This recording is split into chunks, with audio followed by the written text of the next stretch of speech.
Bonsoir à tous, bienvenue sur Pagans TV pour cette interview exclusive de Piero San Giorgio. Bonsoir Piero. Bonsoir. Salut, très bien, ça va très bien. En tout cas, merci de m'avoir accordé cette interview. Tu sais que le paganisme et la survie ont vraiment des atomes crochus. Bien sûr. Et il est logique en fait que l'on se rencontre. Je pense que le paganisme a beaucoup de réponses en termes de survie. Est-ce que tu as étudié un petit peu le paganisme par rapport à ça?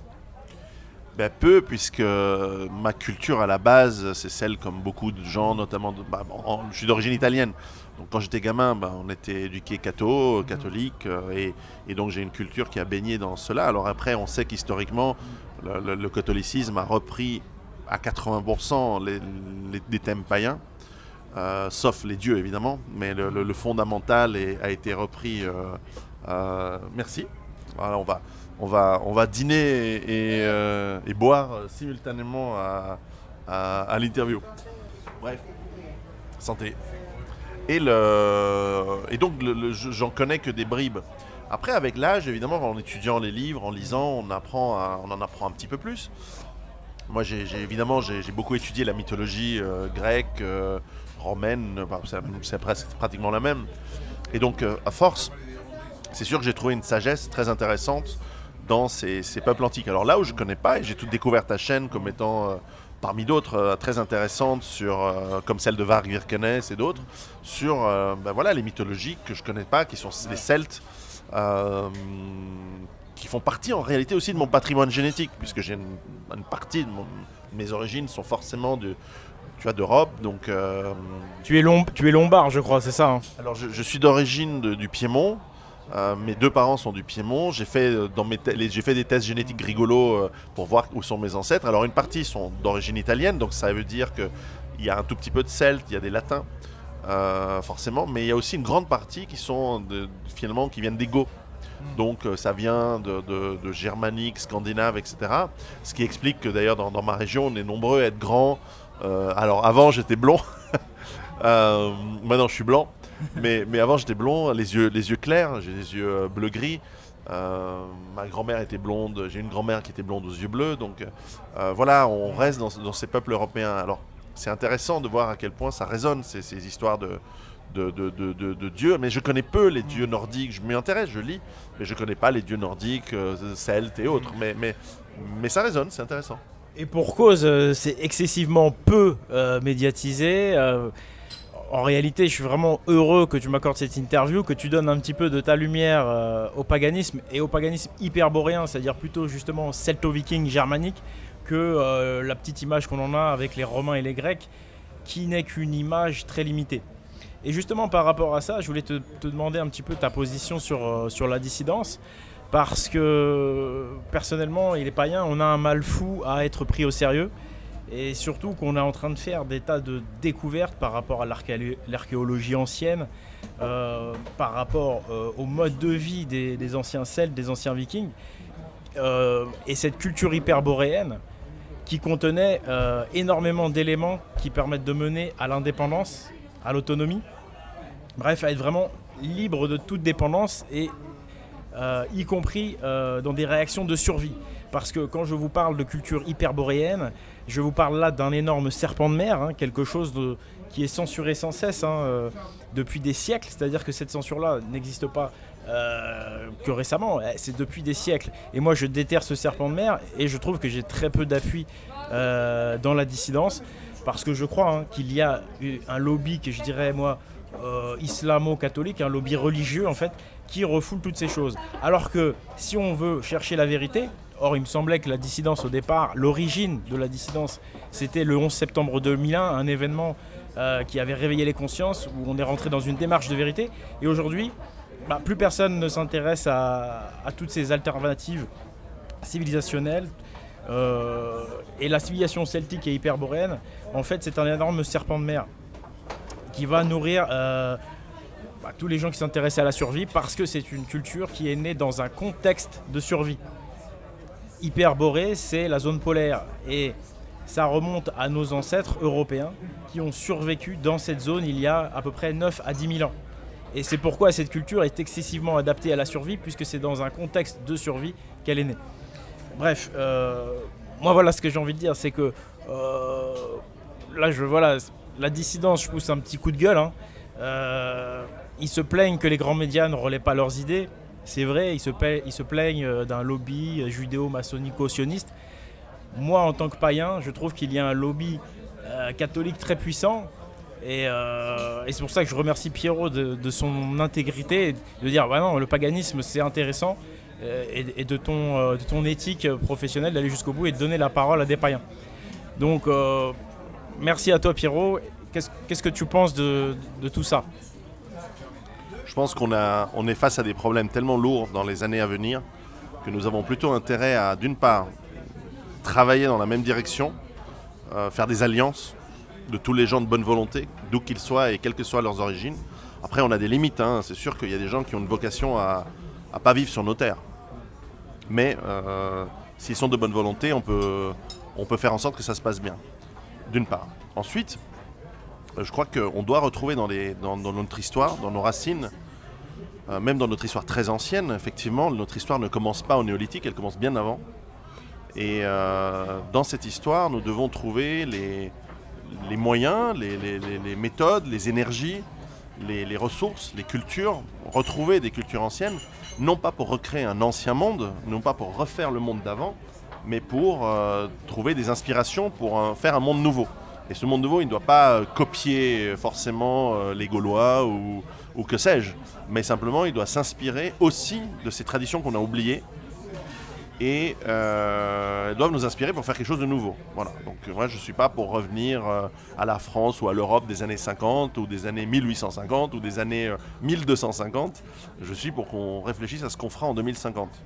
Donc un monde qui, parce qu'il se ressource et il trouve ses origines et il trouve ses énergies dans quelque chose qui dans notre nature corresponde mieux et qu'il puisse enfin être un monde qui nous rende plus heureux et plus cohérent.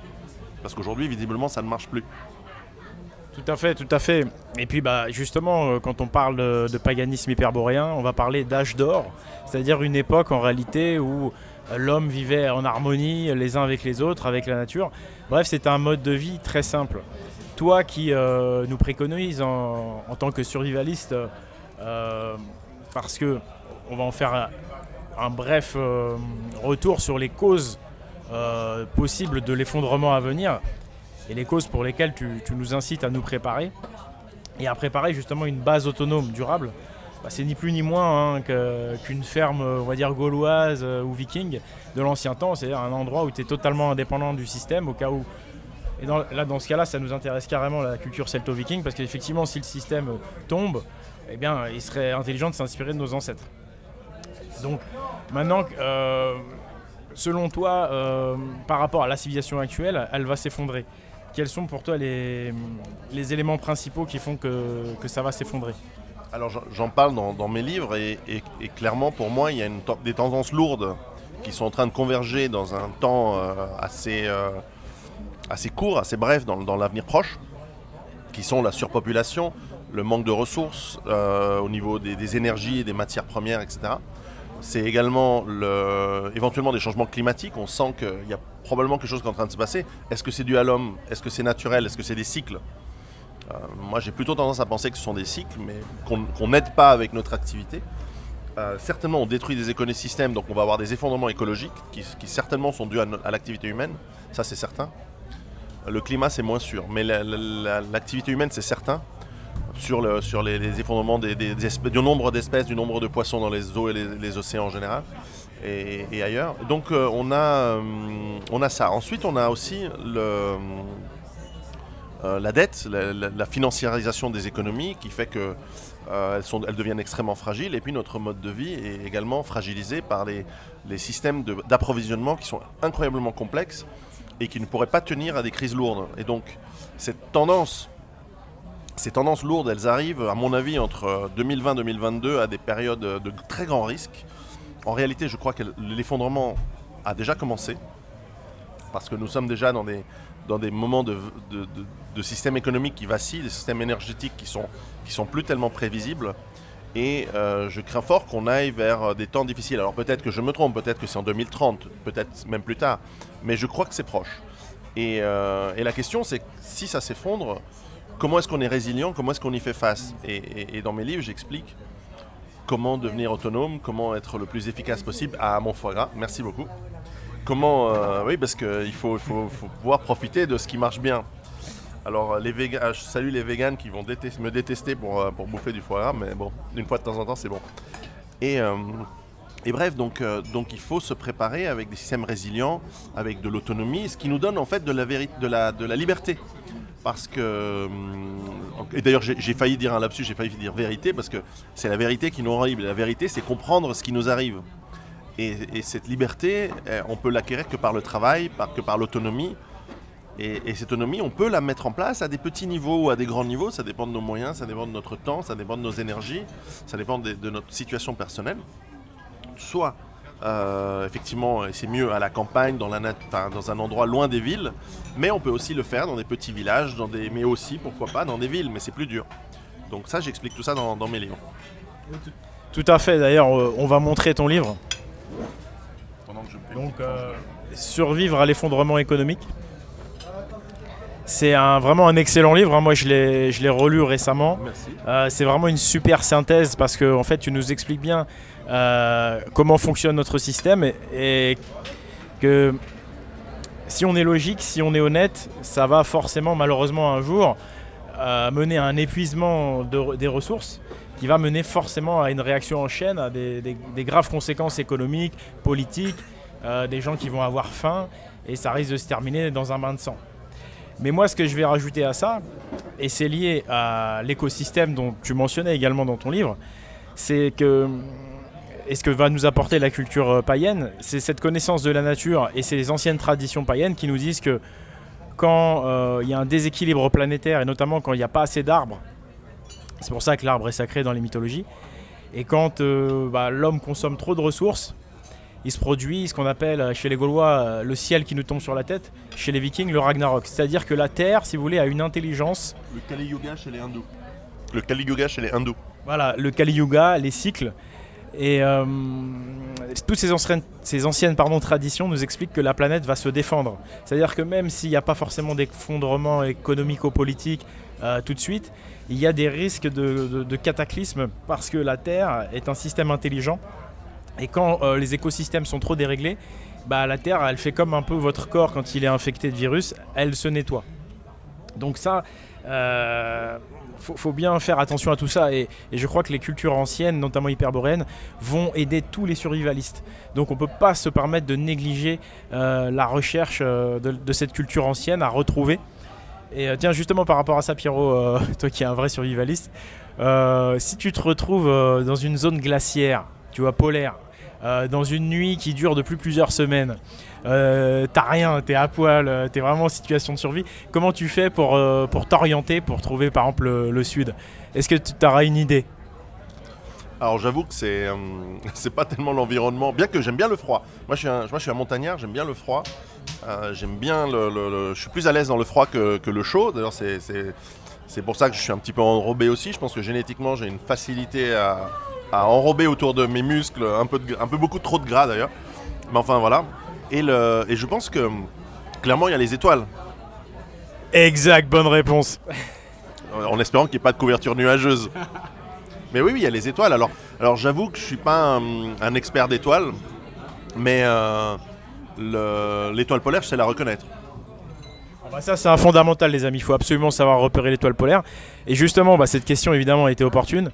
La culture hyperboréenne et les mythes originaux qui nous ont été enlevés, je tiens à le dire, dès qu'il y a eu christianisation, eh bien il y a des mythes originaux qui expliquent que nos ancêtres ont dû, pour se sauver, se diriger grâce aux étoiles. Et dans ces mythes, ils nous expliquent carrément la technique de survie. Donc, quelle est la technique de survie pour s'orienter grâce aux étoiles? Eh bien, elle est expliquée dans certains de ces mythes qui malheureusement ont été enlevés parce que tout ce qui est relatif à l'origine nordique, malheureusement, a été censuré. Bref, donc ça, c'était un petit truc effectivement qu'on va retrouver dans la culture païenne. Pour revenir à ton livre, donc en dehors de la situation de survie, tu nous expliques aussi comment construire une BAD. Et tu nous expliques qu'il va falloir aussi se soigner naturellement. Oui. Alors c'est vrai que le premier les 2 premiers livres que j'ai écrits, le concept de base autonome durable, qui est un endroit où on va s'enraciner et on va se préparer simplement à avoir une meilleure vie d'ailleurs, et effectivement qui nous aide en cas de problèmes lourds à mieux s'en sortir, parce qu'on peut être plus autonome évidemment dans un endroit qu'on a préparé plutôt que son appartement en ville, dans une tour. Eh bien, cette préparation, elle inclut, elle a 7 éléments fondamentaux que j'explique dans mon bouquin, et l'un de ceux-ci est bien sûr la santé. Et dans mes premiers livres, eh bien, je suis allé avec les connaissances, je suis allé interviewer des médecins, et on m'a donné les connaissances de médecine moderne. Donc en gros, tu as une infection, tu prends des antibiotiques, tu améliores certes, tu améliores ton système immunitaire par une bonne nutrition, de l'activité physique, etc. Mais en gros, je suis resté très médecine classique. Et effectivement, on m'a fait remarquer, à juste titre, que évidemment, c'est limitant comme approche. Parce que oui, les antibiotiques, on peut en stocker un petit peu. La médecine moderne, elle a effectivement des molécules qui agissent sur notre corps. Mais d'une part, on n'est pas garanti qu'elles puissent durer à long terme. Et puis d'autre part, il y a, en tout cas pour une grande partie des pathologies humaines, des solutions sur des médecines plus naturelles, basées sur des plantes, mais pas que des plantes d'ailleurs. Parfois il y a des médecines qui viennent de produits animaux d'ailleurs, de sucre de glandes de certains animaux, etc. Mais là je ne m'y connais pas très bien. Alors ce que je suis en train de faire en ce moment, c'est que je suis en train de travailler avec une naturopathe. Et on est en train de travailler sur un livre qui sera celui, pas mon prochain, mais le celui d'après, qui va travailler sur, voilà, en situation de perte de la normalité, où nous n'avons plus accès à la médecine moderne, qu'est-ce qui nous permet de prévenir les maladies, donc un très bon système immunitaire, une très bonne santé à la base. Donc ça, c'est quelque chose qui m'intéresse aussi à titre personnel, et pour moi et mes enfants et ma famille. Effectivement, moi je fais par exemple beaucoup de sport, j'essaie de manger correctement, donc j'essaie de faire attention. Bon là on se fait un peu plaisir, enfin je me fais un peu plaisir, je suis pas tous les jours à Paris, donc parfois la bonne gastronomie française, 1 fois ou 2 par an, ça passe bien. Mais clairement la nutrition elle est importante, de qualité, de saison, de proximité, si possible de sources où les aliments,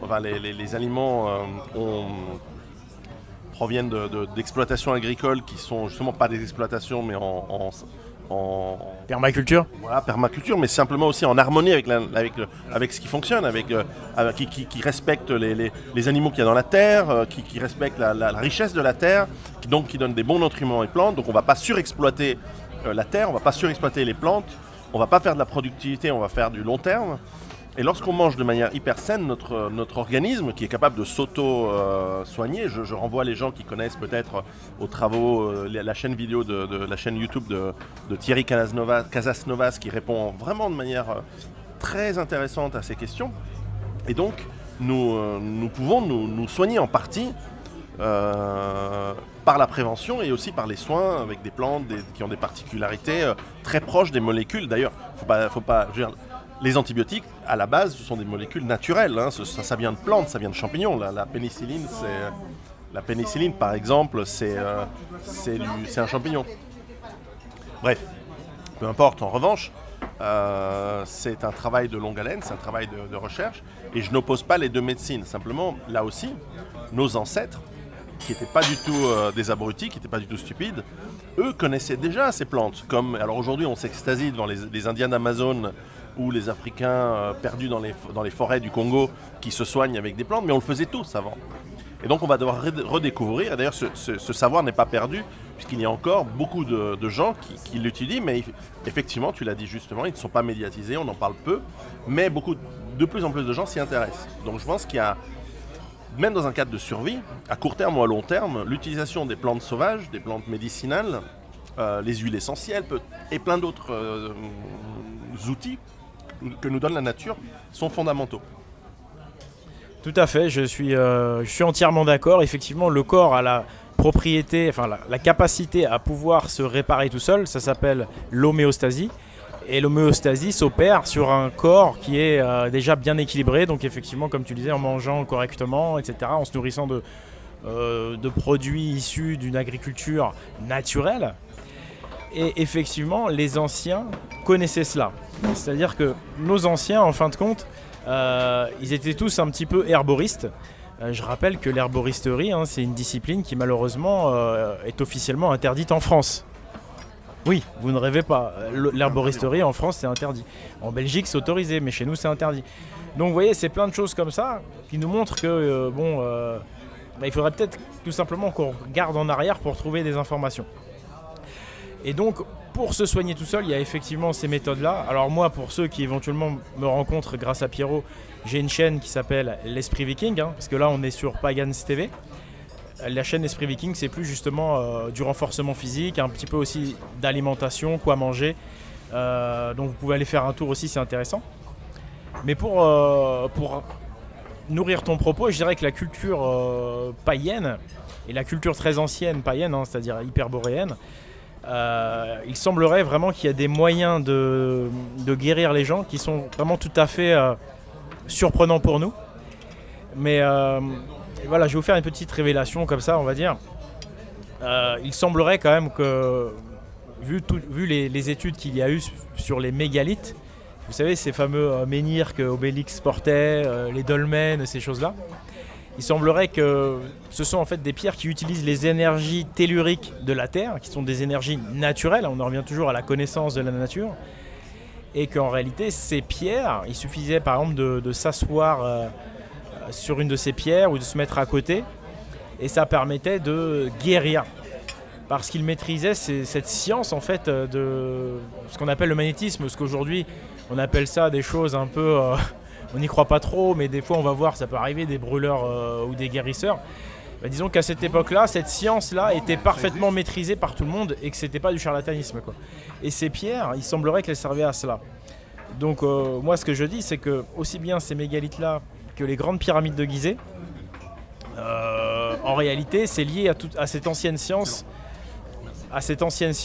païenne en fait, parce qu'il y a vraiment des choses intéressantes à trouver aussi dans ces pyramides, que ce soit pour la guérison ou pour plein d'autres raisons.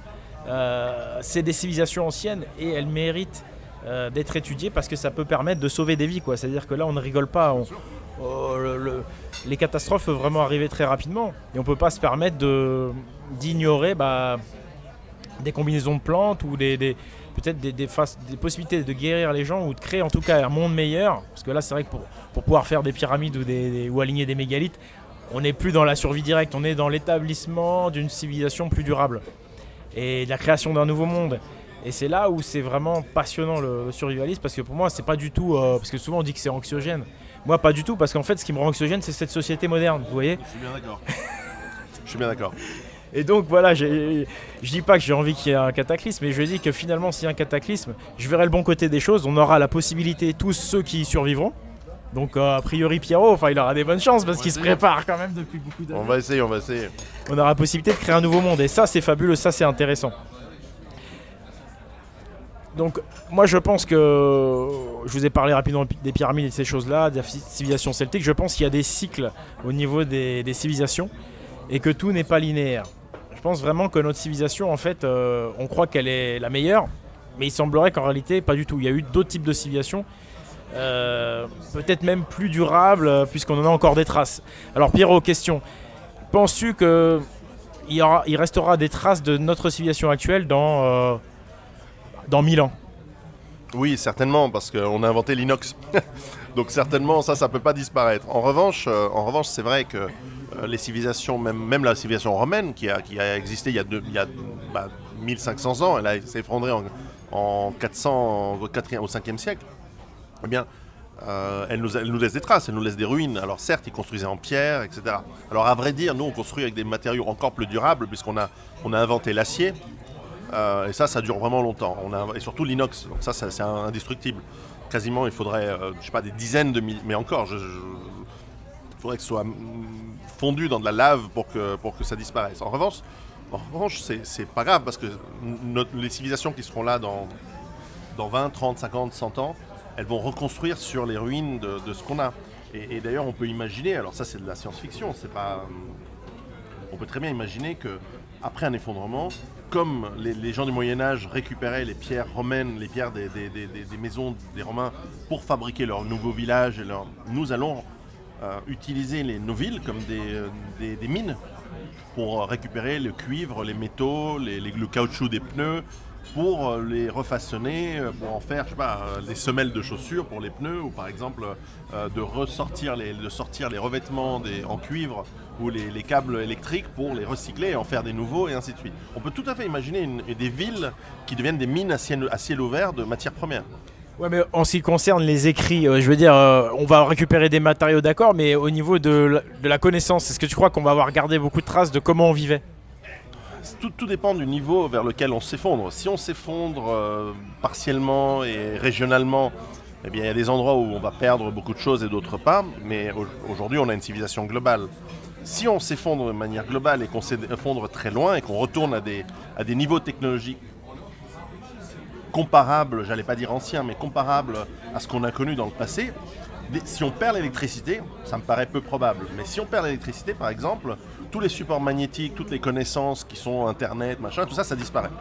Donc il ne reste plus que l'écrit. Et l'écrit sur le papier, s'il n'y a pas des gens qui sont capables de faire réimprimer les livres chaque 2 ou 3 siècles, parce qu'au bout d'un moment, le papier il s'effrite, et ou s'il n'y a pas des gens qui sont capables de les recopier, eh bien au bout d'un moment ça disparaît, comme on a perdu l'immense majorité des connaissances de l'Antiquité. Parce qu'on nous parle toujours des écrits d'Aristote, de Platon, de Socrate qui sont arrivés jusqu'à nous. Mais il faut savoir que c'est partiel. Nous n'avons pas toutes les œuvres d'Aristote, nous n'avons pas toutes les œuvres de ces penseurs. Et puis combien d'autres, et d'autres régions, parce que là on parle des Grecs, mais combien d'œuvres des penseurs égyptiens sont parvenus jusqu'à nous? Très peu. Combien d'œuvres des penseurs... alors on a les grands écrits, on a l'histoire de Gilgamesh, c'est les Sumériens, mais combien d'autres ont été écrits et que l'on ne retrouve plus? D'autant qu'une grande partie de ces écrits ont été brûlés par les chrétiens et les musulmans, parce qu'ils ne correspondaient pas au dogme et à l'histoire qui est censée être officielle. Donc certains ont été sauvés, mais l'immense majorité ont disparu. Donc c'est vrai qu'on pourrait se poser la question de quels sont les savoirs qui vont perdurer. Et moi, dans un de mes chapitres, parle de la connaissance et nous avons tous un rôle de garder et de transmettre aux générations futures une partie des connaissances que nous estimons être utiles. Et ces connaissances, elles peuvent être techniques, elles peuvent être des manuels d'ingénierie, de mathématiques, de physique, ou de la littérature, ou de l'art, ou peu importe. Mais simplement, on a ce rôle de préserver aussi le savoir pour le transmettre. Donc, c'est à nous de faire le boulot aussi. Le problème, je crois, de notre civilisation, c'est qu'on n'a jamais le temps de rien. On essaye toujours de s'enrichir, le productivisme, le consumérisme, et on oublie complètement, je pense, justement, dans 1000 ans, comment ça va être. On oublie de transmettre, et je pense que malheureusement, si on a un effondrement violent, comme tu le disais, il risque de ne pas nous rester grand-chose. Et je voulais simplement rappeler ceci, c'est que si on voulait juger une civilisation par rapport à ce qu'elle a légué aux suivantes, par rapport à ce qu'il nous en reste, et aussi en prenant en compte la distance au niveau temporel, la civilisation mégalithique justement, qui est très très très ancienne, et bien justement ils nous ont laissé des traces, puisqu'en réalité ces mégalithes, certains ont la propriété de guérir, mais leur disposition est disposée de façon mathématique judicieuse. Et puis on a aussi, vous savez, ces fameuses runes ou ces fameuses écritures, peu importe, toutes ces écritures gravées sur des pierres. Et est-ce que toi, Pierrot, ça te fait pas penser finalement à, plutôt que de croire que c'était des barbares qui venaient juste d'apprendre à écrire avec un gros caillou, est-ce que tu crois pas qu'en fin de compte, c'était peut-être tout simplement une façon de transmettre pour plus tard, parce qu'ils avaient compris qu'en cas d'effondrement, le papier ou le numérique, ça disparaît? Alors moi, je crois que, par exemple, je suis assez d'accord avec l'hypothèse de Graham Hancock sur les pyramides. C'est pas le seul à penser ça. Mais c'est d'ailleurs Graham Hancock, dans son premier livre, alors je sais pas quel est le titre en français, c'est pas son premier livre, mais le premier livre où il parle des pyramides, émet comme hypothèse que les pyramides sont un message d'une civilisation en train de disparaître ou disparue. Aujourd'hui disparue évidemment, mais qui était en train de disparaître à ce moment-là, et qui n'a trouvé comme moyen que nous transmettre un message d'alerte pour nous dire, voilà, attention, il y a 12 000 ans, il s'est passé quelque chose, et à cette époque, la constellation d'Orion avait cette forme-là, et elle correspond à comment les pyramides de Gizeh sont mises en place sur le plan de l'architecture des pyramides. Est-ce qu'elles avaient d'autres rôles? Je ne sais pas. Moi, je ne suis pas un spécialiste du tout de ces domaines. Simplement, je suis fasciné d'imaginer que oui, c'est très probable qu'il y ait eu des civilisations antérieures à 12 000 ans dans le passé. D'autant qu'aujourd'hui, les archéologues, et plus précisément d'ailleurs les géologues, nous disent qu'effectivement, il y a à peu près 12 000 ans, il y a 11 700 ans exactement, on a eu un impact extrêmement puissant d'une comète sur la glace du Canada. Qui à l'époque, c'était en pleine période glaciaire. Et je crois que c'est la dernière période glaciaire. Et cet impact de comète est prouvé. On a les traces dans le sol, on a les traces de micro-diamants qui se sont déposés après l'impact, on a les traces de la fonte de ces glaciers sous l'impact, et on a les traces du ruissellement énorme, massif de ces glaces qui ont fondu sur les zones du Canada, qui ont creusé des lacs gigantesques qui existent encore aujourd'hui.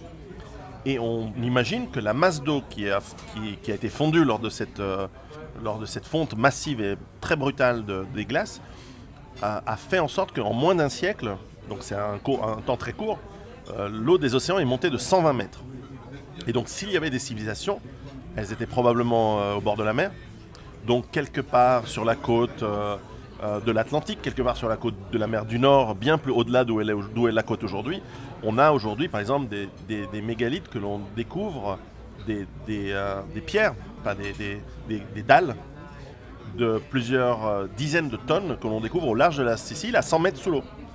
Et on est en train d'étudier, et aujourd'hui les archéologues commencent à se dire, attendez, il faut qu'on réécrive l'histoire de l'archéologie. Et le point de départ a été les pyramides il y a une trentaine d'années, où les premiers ont commencé à dire, c'est pas logique, c'est pas une tombe, c'est beaucoup plus ancien que ça, le sphinx c'est évident, aujourd'hui on a la preuve que c'est des dizaines de milliers d'années dans le passé. Je crois qu'on estime que c'est un truc qui a 40 000 ans, le sphinx. Parce qu'il y a des traces de ruissellement d'eau qui n'ont pas existé depuis 40 000 ans, depuis avant la dernière glaciation. Et donc, sauf erreur, hein, je peux me tromper peut-être, mais en tout cas, c'est beaucoup plus ancien que ce qu'on estime traditionnellement dans l'archéologie et dans l'égyptologie. Et bon, il faut attendre que les égyptologues qui ont pignon sur rue finissent par prendre leur retraite ou décéder pour que cette nouvelle génération d'archéologues et d'égyptologues se permettent d'aller chercher les informations qui seront difficiles à trouver, puisque ce qui est sous l'eau depuis 12 000 ans risque de ne pas trop avoir résisté, qu'encore que peut-être il faudrait fouiller sous les boues. Mais de la même manière qu'on a trouvé au large d'Alexandrie des restes de cités englouties égyptiennes, on pourra trouver au large du Japon, au large de l'Indonésie, des traces de civilisations antérieures. Et donc ce qui repousserait de plusieurs milliers d'années, de plusieurs dizaines de milliers d'années, la découverte de l'agriculture, la découverte de peut-être d'une civilisation même globale. Alors, je ne sais pas alors c'est impossible de dire quelle technologie avait cette civilisation, c'est impossible de le dire aujourd'hui. On peut émettre des hypothèses, il faudrait creuser, mais je trouve ça fascinant, et je trouve ça surtout, ce qui me fascine d'un point de vue de survie, c'est qu'à un moment, cette civilisation, elle s'est retrouvée, où chaque année, l'eau monte de 1 ou 2 mètres.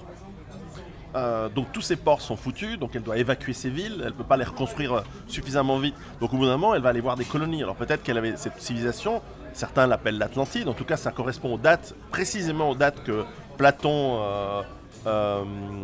mentionne, et c'est pas lui qui a inventé, Platon a passé du temps en Égypte. Platon a reçu une tradition orale ancestrale. Exactement.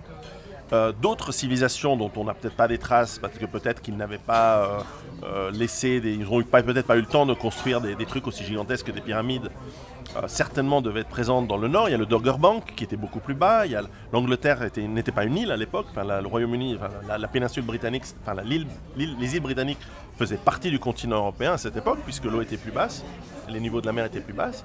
La Méditerranée était un lac. Il y avait énormément de choses différentes. Donc là-dessus, on ne sait pas qu'est-ce qu'il y avait au bord de ce lac. Est-ce qu'il y avait des villes lacustres qui, en fait, aujourd'hui sont englouties au large de la Sicile, au large de la Tunisie actuelle, au large de l'Espagne, de la France. Aujourd'hui, on sait que génétiquement, il y a des peuples européens qui ont des liens alors qu'ils sont géographiquement extrêmement éloignés. On a les Sardes avec les Basques et les Kabyles, les Berbères du Maroc, qui ont des sources génétiques identiques. C'est assez intéressant. On a plein de choses comme ça intéressantes avec des langues, la linguistique aussi, elle commence à nous dire mais d'où viennent les langues indo-européennes? C'est pas aussi simple qu'on pensait. Elles viennent pas forcément du Moyen-Orient, au contraire, on voit que le Moyen-Orient a des langues qui viennent de l'Europe. Alors ça change. Alors on se dit mais comment c'est possible que les Sumériens aient des langues qui dérive du basque ou de l'étrusque, alors qu'on pensait que c'était l'inverse. Alors est-ce qu'il y a une civilisation source à un moment, ou plusieurs civilisations sources, parce qu'il y a aussi la même discours, je connais beaucoup moins, a lieu aussi en Indonésie. Par exemple, on se rend compte que la civilisation khmer, semblerait-il, est beaucoup plus ancienne, en tout cas prend ses sources de manière beaucoup plus ancienne que ce qu'on pensait. Donc est-ce que les Khmers sont les survivants d'une civilisation encore plus ancienne qui était dans la région également, qui a été engloutie, puisque c'est un phénomène global lorsqu'une comète de cette taille touche la planète. De la même manière, on peut se poser la question, est-ce que finalement les Égyptiens, qui eux-mêmes prétendaient que leur civilisation remontait à des milliers d'années avant la date officielle que les égyptologues considèrent comme la date du début de la haute Égypte, est-ce qu'en finalement il ne faudrait pas juste les croire et leur dire mais finalement eux savaient qu'ils étaient une colonie ou ils étaient les descendants d'une civilisation plus ancienne. Tout ça c'est fascinant parce que moi la question que je me pose c'est comment est-ce qu'on réagit à une catastrophe? Parce qu'on le sait, et toi tu le sais très très bien, les histoires humaines, elles ont des cycles. Nous-mêmes, nous naissons, nous devenons des adultes, et ensuite nous mourons, nous avons un cycle de vie. Nous vivons dans un monde avec des cycles quotidiens, journaliers, des cycles lunaires chaque mois, nous avons des cycles annuels avec des saisons. Nous avons des cycles beaucoup plus grands, des glaciations, on a des cycles cosmiques. On a évidemment l'année autour du Soleil, mais aussi le Soleil qui tourne au bout de plusieurs millions d'années autour de la galaxie.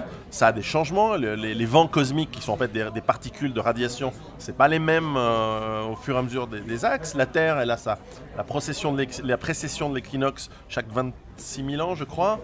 Le chiffre 26 qu'on retrouve régulièrement dans l'architecture antique, etc., mégalithique. Bref, ces gens, ils savaient pas mal de choses en réalité. Et moi, ce qui m'intéresse, c'est comment ils ont réfléchi à leur propre survie pour à la fois physiquement s'en sortir, mais aussi pour transmettre leurs connaissances. Alors, est-ce qu'ils nous les laissent dans un langage qui est pour nous difficile à comprendre, parce que ce langage, c'est de l'architecture. C'est pas un livre avec des maths, c'est des maths qui sont mises dans la pierre. Ça, c'est très intéressant. Alors, je ne suis pas un expert, je pense que toi, tu connais Grimaud, il y en a d'autres. Moi, j'ai lu et beaucoup lu Hancock, qui est un anglais, mais il y en a plein d'autres qui travaillent là-dessus. Il y a récemment un géologue qui est décédé, qui avait fait beaucoup de travail, le nom m'échappe comme ça, sur justement les impacts de comètes il y a 11 700 ans. Bref, c'est fascinant. Et donc moi, ce qui m'intéresse, c'est l'approche survie. C'est comment une civilisation survit ou pas, en l'occurrence sans laisser de traces, ou en laissant des traces un peu occultes ou difficiles à trouver. Peut-être ces traces font partie plutôt aussi de savoir, de mythologie.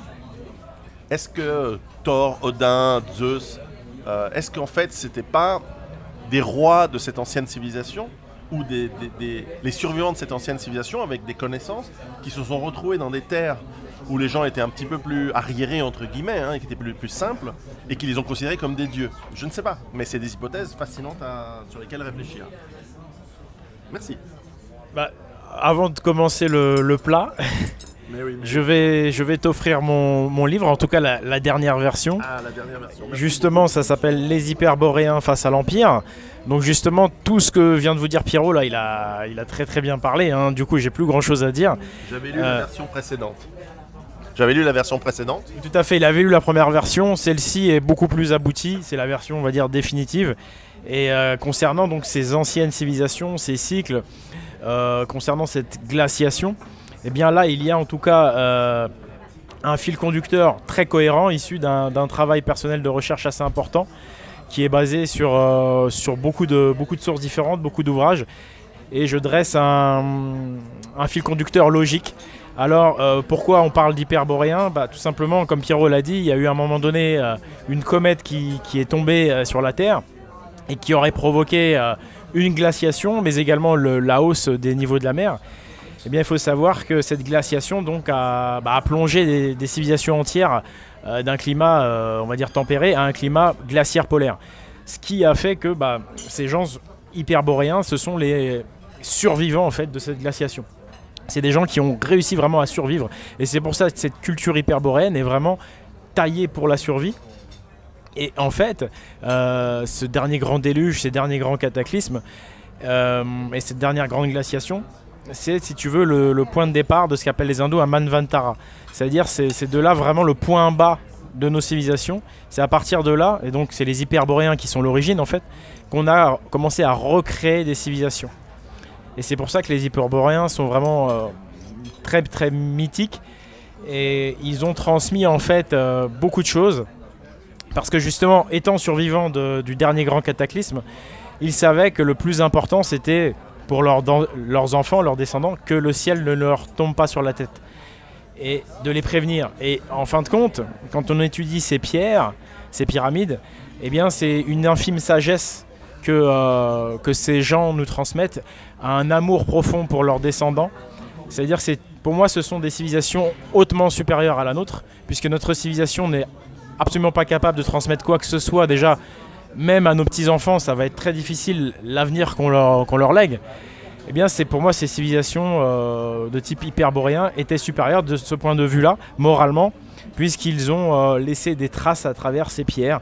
Donc là, on a démystifié beaucoup, hein, je remercie Pierrot pour son ouverture d'esprit, on a vraiment démystifié la chose. Il n'y a pas de primitif qui évolue vers une civilisation d'aujourd'hui qui serait la meilleure, c'est totalement faux.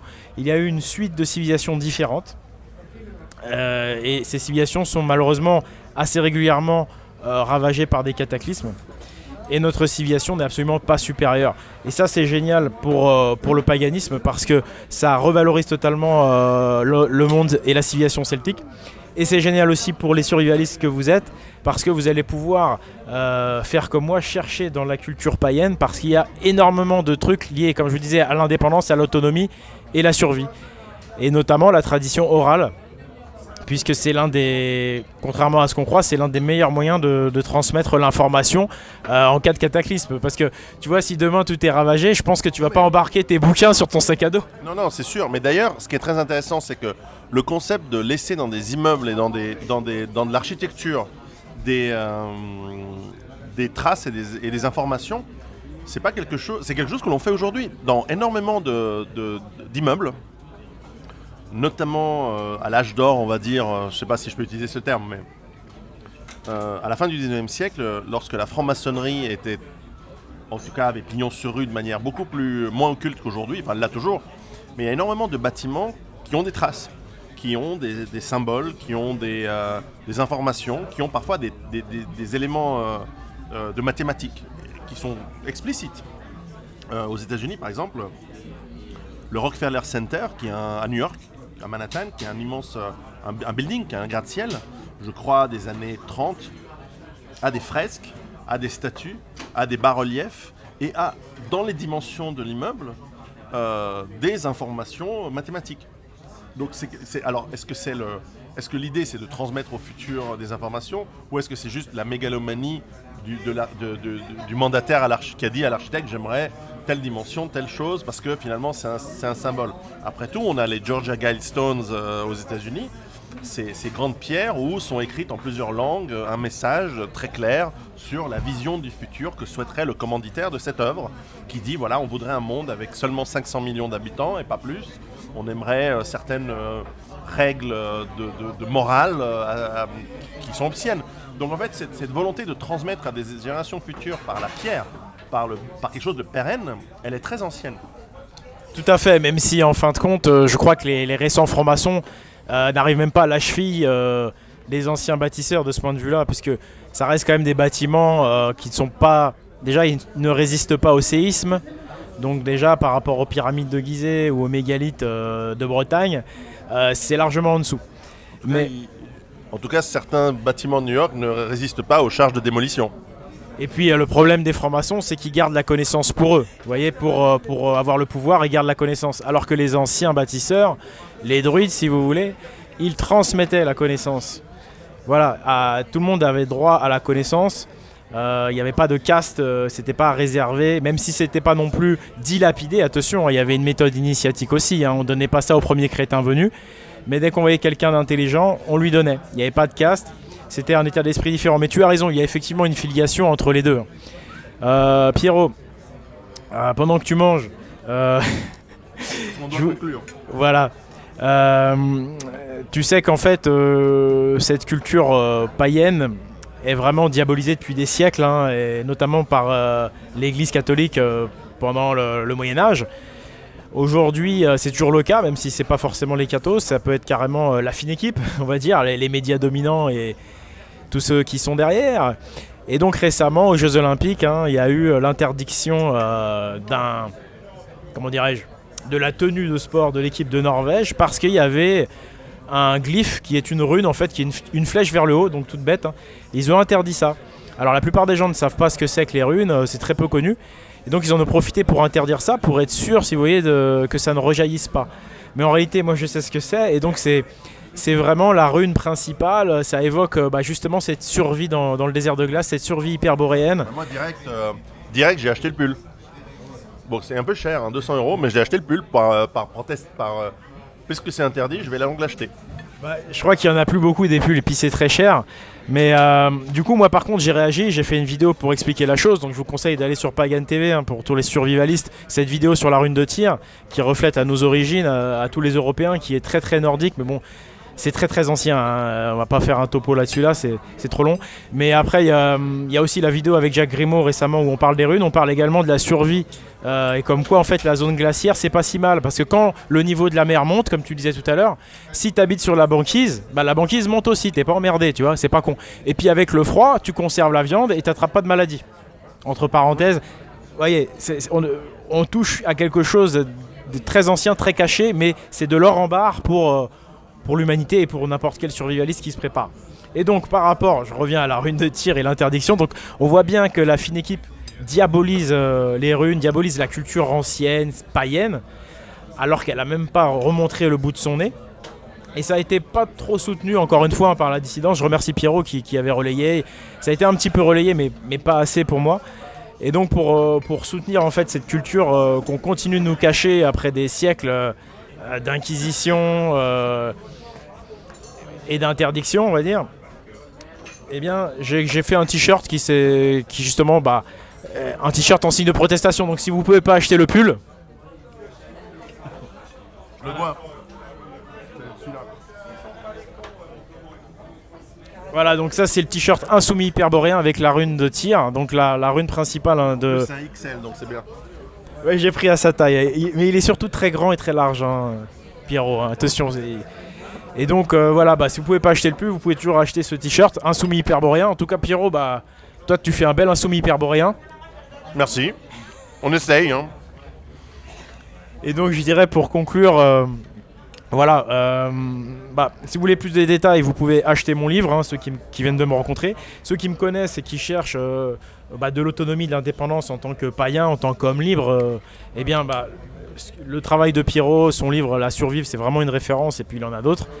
Et ce que je voulais dire, c'est que voilà, les hyperboréens, ce sont vraiment, si vous voulez, les hommes qui ont fait la transition d'un cataclysme, d'une catastrophe immense vers une autre époque. C'est-à-dire ce sont les survivants d'une ancienne, si vous voulez, civilisation vers une nouvelle.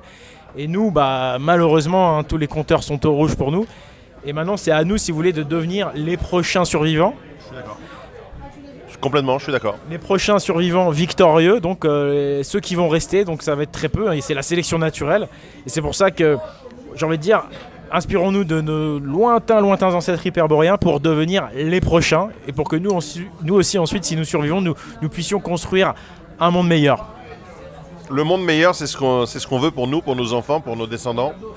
Et encore une fois, inspirons-nous du meilleur de ce qu'il y a eu dans le passé. Et on va faire au mieux parce qu'on n'a pas le choix. C'est notre devoir.